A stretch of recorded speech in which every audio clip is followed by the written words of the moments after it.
Nous ne sommes jamais aussi mal protégés contre la souffrance que lorsque nous aimons. Les émotions que l'on n'exprime pas ne meurent pas. Elles sont enterrées vivantes et reviennent nous hanter plus tard sous une autre apparence. Le rêve est le gardien du sommeil. L'homme a un instinct sadique, et la femme un instinct masochiste, lesquels sont inconscients, donc incontrôlables. Les souvenirs oubliés ne sont pas perdus.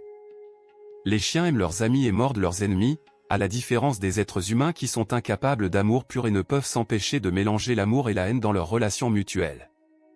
Il existe infiniment plus d'hommes qui acceptent la civilisation en hypocrite que d'hommes vraiment et réellement civilisés.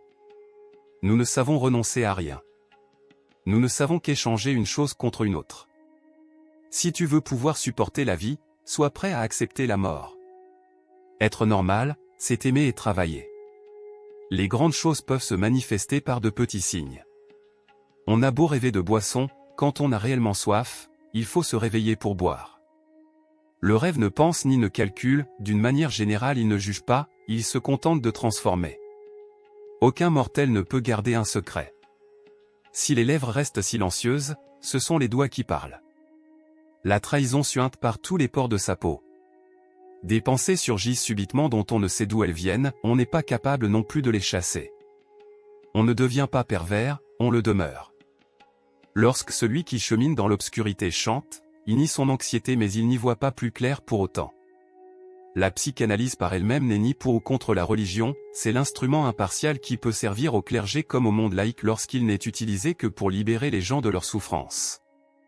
L'homme énergique et qui réussit, c'est celui qui parvient à transformer en réalité les fantaisies du désir. Le bonheur est un rêve d'enfant réalisé dans l'âge adulte. Chez la fille, il n'est pas de désir plus grand que celui de protection par le père.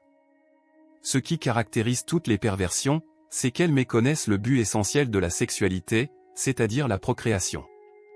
La joie de satisfaire un instinct resté sauvage est incomparablement plus intense que celle d'assouvir un instinct dompté. S'il est librement choisi, tout métier devient source de joie particulière, en tant qu'il permet de tirer profit de penchants affectifs et d'énergies instinctives. Quand on m'attaque, je peux me défendre, mais devant les louanges, je suis sans défense. Au commencement des temps, les mots et la magie étaient une seule et même chose. L'opposé du jeu n'est pas le sérieux mais la réalité.